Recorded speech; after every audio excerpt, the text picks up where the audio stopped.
शहरी स्थानिक शासन संस्था या पाठाच्या आता आपण पुढच्या विभागामध्ये प्रवेश करतोय.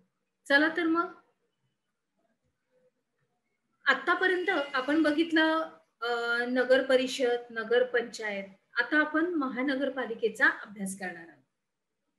तर त्याची व्याख्या कशी केलेली आहे ते आपण आता बघूया, की मोठ्या शहरामध्ये नागरिकांना विविध सेवा देणाऱ्या स्थानिक शासन संस्थेला महानगरपालिका असं म्हणतात.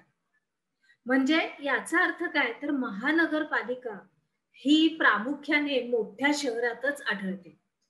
आणि आता हे मोठं शहर कोणतं आहे? तर आपलं महाराष्ट्रातलं मुंबई. येथे महानगरपालिका प्रथम स्थापन करण्यात आली. आता शहराच्या लोकसंख्येच्या प्रमाणामध्ये या महानगरपालिकेची एकूण सदस्य संख्या ही निश्चित केली जाते. म्हणजे आपल्या मुंबई शहराची अ, जर तुम्ही लोकसंख्या बघितली तर ही अगदी अफाट आहे. मग त्याच्या प्रमाणे तिला ते आणि त्यांचे सदस्य जे असते त्याच्यामध्ये संख्या निश्चिती केली जाते. आणि या महानगरपालिकेची निवडणूक सुद्धा दर 5 वर्षांनीच होते. आणि जे निवडून आलेले प्रतिनिधी असतात ते त्यांना काय म्हणतात? नगरसेवक. त्यांना काय बोलतात? नगरसेवक. आता हेच सगळे आपल्यापैकीच एकाची महापौर आणि एकाची उपमहापौर अशी निवड करतात. त्या ते स्वतःच करतात. उपमहापौर आणि महापौर यांची निवड हे सदस्यच करतात. आणि मग ही निवड झाल्यानंतर महापौर हा शहराचा प्रथम नागरिक हा मानला जातो. आणि महानगरपालिकेच्या सभांचा तोच अध्यक्ष असतो. म्हणजे संपूर्णपणे अधिकार महापौरांना असतो. आता या महानगरपालिकेच्या उत्पन्नाचे मार्ग कोणते कोणते आहेत आणि ह्या महानगरपालिकेला उत्पन्न कुठून मिळतं, की जेणेकरून ती आपली कामं म्हणजे महानगरपालिकेमधले जे सदस्य आहेत ते आपली कामं कशा रीतीने चोखपणे बजावतात. तर त्यांच्यासाठी सुद्धा काही उत्पन्नाचे मार्ग हवेत. मग ते कोणते आहेत ते बघूया आता आपण. अ, घरपट्टी आहे, मालमत्ता कर आहे, पाणीपट्टी आहे, व्यवसाय कर आहे, मनोरंजन कर, त्याच्यानंतर कर्ज उभारणी आणि राज्य शासनाचं अनुदान. ह्या सगळ्यामधून जे उत्पन्न मिळतं महानगरपालिकेला त्याच्यातूनच ते आपल्या शहरासाठी सुधारणा करतात. पुढे बघूया.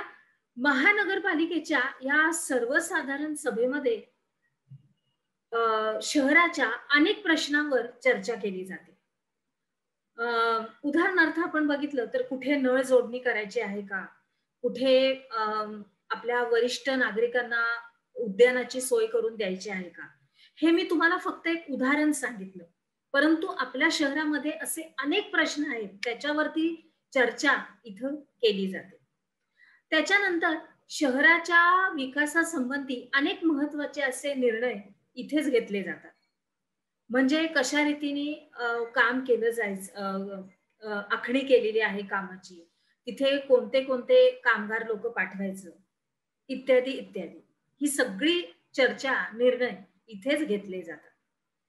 आता शहर मोठं आणि शहरामध्येही महानगरपालिका म्हणजे या महानगरपालिकेचं काम सुद्धा विस्तृत असणार. बरोबर आहे? मग त्या विस्तृत कामामध्ये काही समित्या पण नेमलेल्या आहेत. त्यांचा पण आता आपण अभ्यास करूया, की महानगरपालिकेचा कारभार हा समित्यामार्फत चालवला जातो. आलं लक्षात? बघा एकदम नीट लक्ष द्या. आपल्या गोष्टी रूपाने आपण जसा इतिहास शिकतो तसा आपल्याला नागरिक शास्त्र नाही शिकता येत. परंतु तरी सुद्धा त्याच्यामध्ये आपल्याला थोडीशी अजून त्याच्यामध्ये आपल्याला लक्ष घालावं लागतं. तर शिक्षण समिती, आरोग्य समिती, परिवहन समिती ह्या त्यापैकी काही महत्वाच्या समित्या आहेत. आता एवढं मोठं शहर म्हणजे त्याच्यासाठी हे विभाग आहेत. शिक्षण समिती म्हणा, आरोग्य समिती म्हणा. तर शिक्षण समिती ही जे काही आपल्या शहरातलं जे शिक्षण आहे त्याच्या संबंधाने त्याची नेमणूक आहे. आरोग्य म्हणजे आपल्या संपूर्णपणे आपल्या शहरामधली जेवढी पण दवाखाने, इस्पितळ आहेत त्यांच्यासाठी. हे मी तुम्हाला उदाहरण देते. म्हणजे प्रत्येक विभागासाठी प्रत्येक आखणी समित्या या नेमल्या गेलेल्या आहेत. पुढे बघूया ह्यांचं प्रशासन कशा रीतीने चालतं महानगरपालिकेचं. तर महानगरपालिका आयुक्त हा महानगरपालिकेच्या प्रशासनाचा प्रमुख असतो आणि नगरपालिकेनं घेतलेल्या सगळ्या निर्णयांची तो व्यवस्थित अंमलबजावणी करतो. याचा अर्थ काय? तर प्रत्येक जे काही उद्दिष्ट साधायचे असतात किंवा काही उपक्रम आखले गेलेले आहेत, तर ते व्यवस्थित झालेले आहेत की नाही? तिथलं काम व्यवस्थित होत आहे की नाही? कामगार व्यवस्थित हजर आहेत की नाही?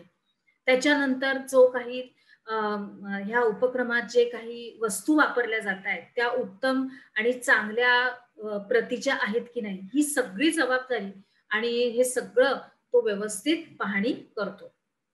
इथपर्यंत लक्षात आलं? पुढे जाऊया. आता अ, आपल्याला पुढे थोडीशी माहिती अशी येते, की महानगरपालिकेनं प्लास्टिकच्या पिशव्यांवरती त्यांचा वापर करायचा हे संपूर्णपणे बंद करायचं. हा निर्णय घेतला होता. आणि त्याची प्रत्यक्ष अंमलबजावणी हा महानगरपालिका आयुक्त करतो. की कोणीही प्लास्टिक कोणताही दुकानदार, भाजीवाला, फळवाला उदाहरण दिलंय हे मी तुम्हाला, की त्याच्याजवळ प्लास्टिकची पिशवी हे असू नये. आलं लक्षात? पुढे जाऊया. महानगरपालिकेचं वार्षिक अंदाजपत्रक तो तयार करतो. बघा ही त्याची सगळी कामं आहेत. त्याची अंमलबजावणी तो कसा कसा करतोय ते आपल्याला इथं दिलेलं आहे. त्याच्यानंतर महानगरपालिकेच्या सर्वसाधारण बैठकींना तो उपस्थित असतो. अर्थात या बैठकीमध्ये काय नवीन निर्णय येतात किंवा जे निर्णय घेतले गेलेले आहेत ते व्यवस्थित पार पाडलेत की नाही किंवा अजून काय नवीन आपल्या भविष्यामध्ये अजून नवीन काय काय सुधारणा करतायत ह्या सगळ्या बैठकीला त्याला उपस्थित राहणं हे अत्यंत जरुरीचं आहे. आता आपण बघूया काही शहरामधल्या आपल्या सोयी आणि समस्या सुद्धा. तर उद्योग व्यवसायाच्या संधी, त्याच्यानंतर वाढते सेवा क्षेत्र, मोठ्या प्रमाणावर रोजगार, त्याच्यानंतर मनोरंजन, कला, साहित्य इत्यादी सोयी उपलब्ध. आता या झाल्या सोयी. आता समस्या बघूया. अपुरा निवारा. आपल्या शहरामध्ये ह्या मुंबई शहरामध्ये निवारा मिळणं हे अगदीच कठीण होऊन बसलंय. म्हणजे लोकसंख्या प्रचंड आणि त्याच्या मानाने निवारा हा अगदी थोडा. त्याच्यामुळं अपुरा निवारा ही मोठी समस्या या शहराची आहे. त्याच्यानंतर जागेची टंचाई. त्याच्यानंतर आपण बघतोय वाहतूक कोंडी. ह्याचा तर आपण नेहमीच अनुभव घेत असतो. त्याच्यानंतर कचऱ्याच्या विल्हेवाटीची समस्या. त्याच्यानंतर वाढती गुन्हेगारी आणि गलिच्छ वस्त्यांमध्ये मोठ्या प्रमाणावर लोकसंख्या. ह्या शहरामधल्या काही सोयी पण आपण बघतोय आणि समस्या आणि अडचणी पण बघतोय. पुढे जाऊया. आता आपण बघतोय की आरक्षण म्हणजे काय आणि ते का आवश्यक आहे. आता ह्या मुद्द्याच्या अगोदर आपण थोडसा एक हे बघूया कशा प्रकारे आराखडा केलेला आहे ह्या स्थानिक शासन संस्था शहरामध्ये. तर मध्यभागी आहे नगर परिषद. त्याच्या आपण आता बघतोय त्याच्यामुळे आपल्या उजव्या बाजूला दिसते महानगरपालिका आणि डाव्या बाजूला दिसते नगरपंचायत. आता त्यांची सदस्य संख्या बघा. नगरपंचायतीमध्ये किमान 9 ते कमाल 15. त्याच्यानंतर आपल्या नगर परिषदेमध्ये किमान 17 ते कमाल किती 38 ही सदस्य संख्या. त्याच्यानंतर महानगरपालिकेमध्ये लोकसंख्येच्या प्रमाणामध्ये एकूण सदस्य संख्या ही ठरवली जाते. बरोबर आहे? आलं लक्षात? परत एकदा मी सांगते. महानगरपालिकेमध्ये लोकसंख्येच्या प्रमाणामध्ये एकूण सदस्य संख्या ही ठरवली जाते. आता आपण बघणार आहोत पुढचा मुद्दा पदाधिकारी. आता नगरपंचायतीमध्ये कोण कोण असतं? अध्यक्ष, उपाध्यक्ष. त्याच्यानंतर नगर परिषदेमध्ये कोण कोण असतं? नगराध्यक्ष, उपनगराध्यक्ष.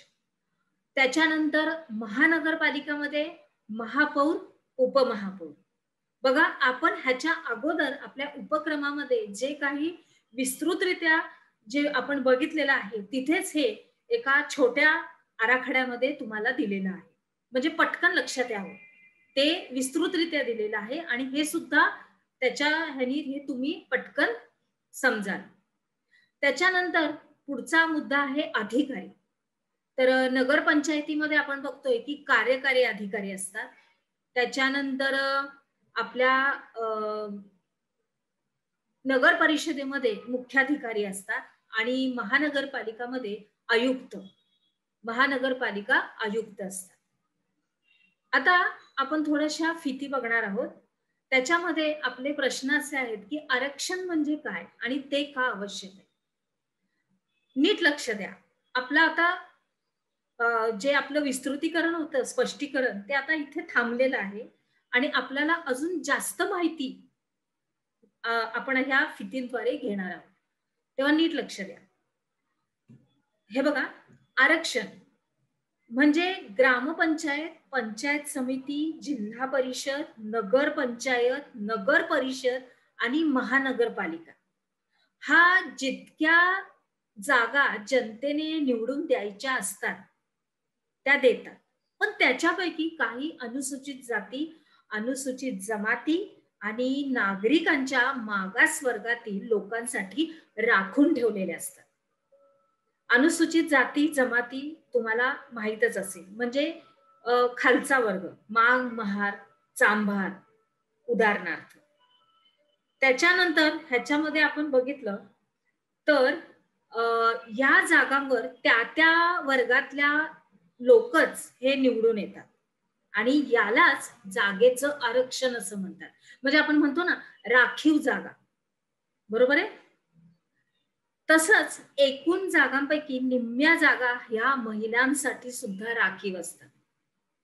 म्हणजे ह्या प्रत्येक क्षेत्रामध्ये काम करताना काही जागा अनुसूचित जाती जमाती मागासवर्ग ह्यांच्यासाठी, तसंच काही महिलांसाठी सुद्धा राखून ठेवलेले असतात आणि त्यालाच त्या जागांना आरक्षण असं म्हणतात. त्या जागांवरती दुसरा मनुष्य हा येऊ शकत नाही.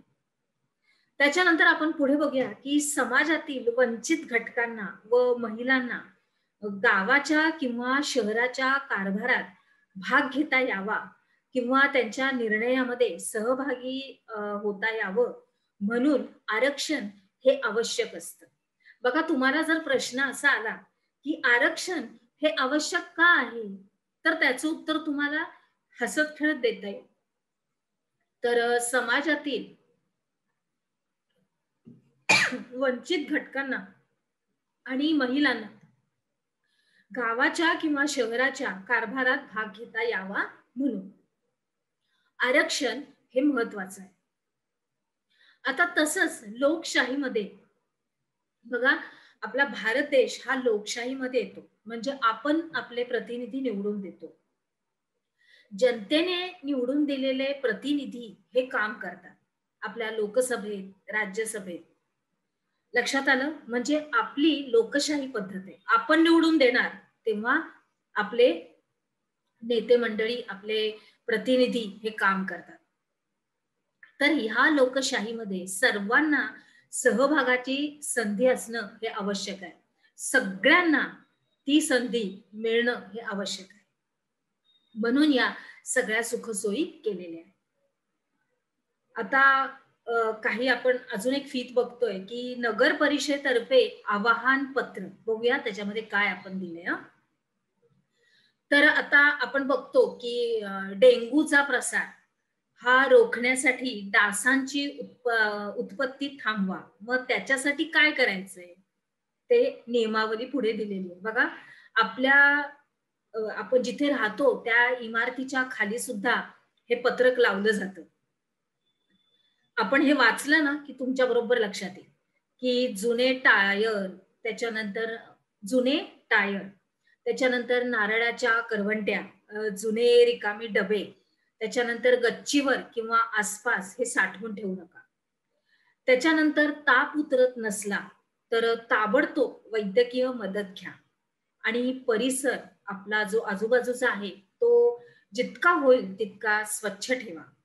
आणि तुमच्या घरात आणि परिसरात या आवाहनाच्या आधारे तुम्ही काय कराल ह्याच्याबद्दल तुम्हाला एक प्रश्न पण इथं दिलेला आहे आणि अर्थात ह्याचं उत्तर तुम्ही तुमच्या वहीमध्ये नोंद करायचंय.